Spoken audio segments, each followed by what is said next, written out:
This is Well, your program, this is right? my program. That's what's been alleged by You've some. given me nothing but bad news every time I've talked to you for the last two. We're a day late with the program this week because I took a day off because I deserved it. I'll have you. I've mentioned this on our previous program, but Halloween, October 31st, is mine and Stacy's wedding anniversary. It's Hallowversary. And you know what I'm going to do on Tuesday, Brian? This is what I was saying to you earlier this week. I said, I'm not going to do anything except enjoy a family day. I'm going to maintain a low profile, keep under wraps, not associate with the outside world any more than might be absolutely necessary. And we're going to have a nice day where we sit around, where we're watching horror movies, scary movies on Turner Classic had Frankenstein, Bride of Frankenstein, The Black Cat, The Invisible Man, The Wolf Man. They brought out the fucking stars. We're going to watch those with Harley. We're going to have a variety of wonderful foodstuffs. Don't you like it when you can sit around the house and have a variety of wonderful foodstuffs, Brian? I've never heard it put that way before. Well, how would you put it when you sit around the house and have a variety of wonderful foodstuffs? We have a variety of food, or a variety of snacks, or a Well, that could variety of be hors any old d'oeuvres. goddamn. That could be some goddamn vending machine crackers. Foodstuffs could be anything. A variety of wonderful foodstuffs. That narrows it down a bit, but nevertheless. Depends on So the that's palate. what. Well, it depends on. We got that. We order from Costco, so we got a whole pallet of everything delivered right to. But anyway, I said, so that's what we're going to do. We're going to have a big day. And by the way, I'm not getting paid for this, and neither are you. And that's probably why you won't like it. But I got to do a plug.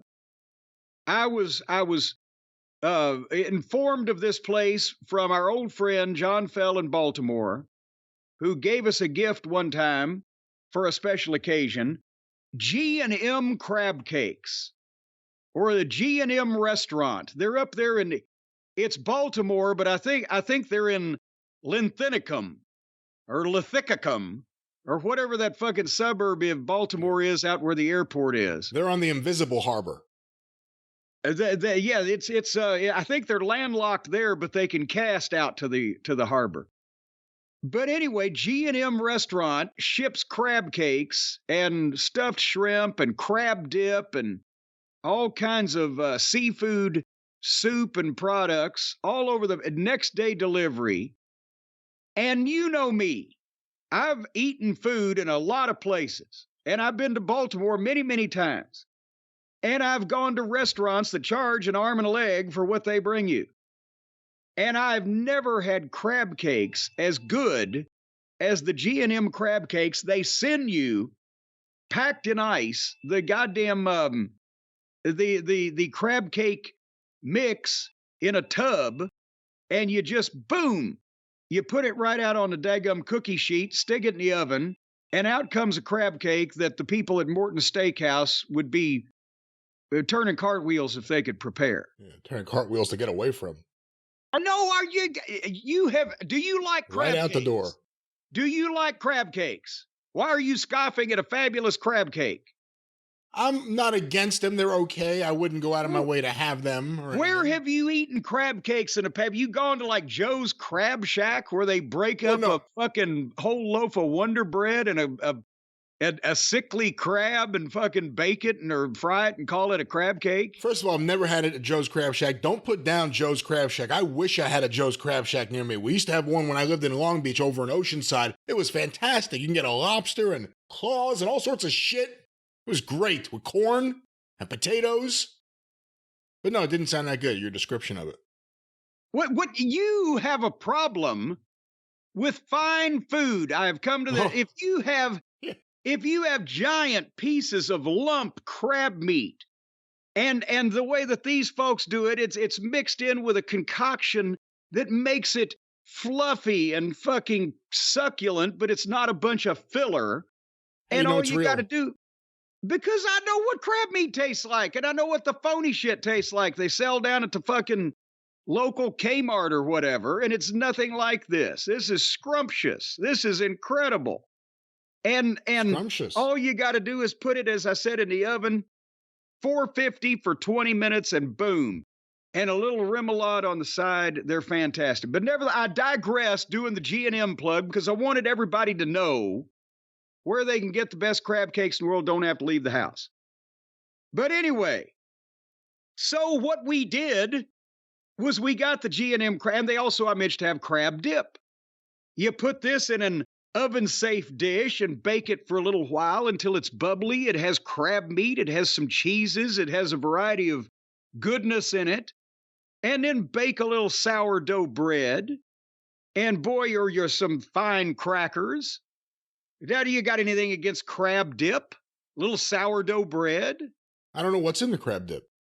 The crab dip, I just said it has cheese and goodness that bubbles around in the oven. That does not sound like anything the FDA would approve. So no, I do not really. I don't have the list of ingredients right. Well, we had some crab dip in the afternoon. Cheese and bubbly goodness. Oh, sign me up for that. We had some, well, you should be signed up for something, possibly observation. Hey. But anyway, we had some crab dip in the afternoon, had a Snappy Pappy or two.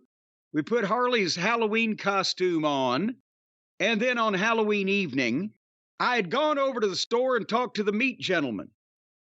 And I said, I want the biggest fillets you've got. And there were the filet. You like filet mignon now. You have mentioned this in the past. Well, not just now, but for many years. Yes, of course. Well, so I got them there. They were about 3 inches thick and about as big around as both of my fists put together. And I said, I want you to butterfly those, Mr. Meat Gentleman, right down the middle there so they'll cook evenly. And we put those in the broiler and had the crab cakes and some baked potatoes and then some razzleberry pie. You like the razzleberry pie, Brian? I've never had that. You have never had razzleberry. You know what's in the razzleberry pie? Razzleberry? Yes.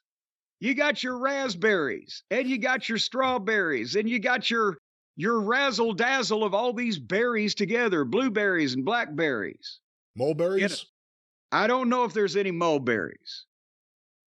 There might be a dingleberry or two in the lower budget version. This was a fine raspberry pie, but anyway, we had that for dinner, and it was just a wonderful Halloween without the pesky children around, of crummy crumb snatchers and rugrats begging for candy.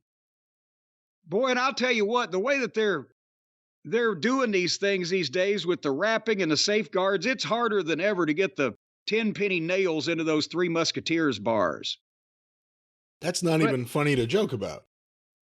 Well, you're right, because they've shrunken the Three Musketeers down so small now that they're not even longer than the 10-penny nails. So you can see them sticking out of the top. Well, first of all, you're talking about fun size candies for children on Halloween? No, I'm talking about the big Three Musketeers, by the regular one. It used to be, because when I was a child, you could hide an entire 10-penny nail into a Three Musketeer, but now they've what is it? The deflation, the downsizing of the products? Well, I don't know. I guess so, yes. Well, it happens everywhere. Oh.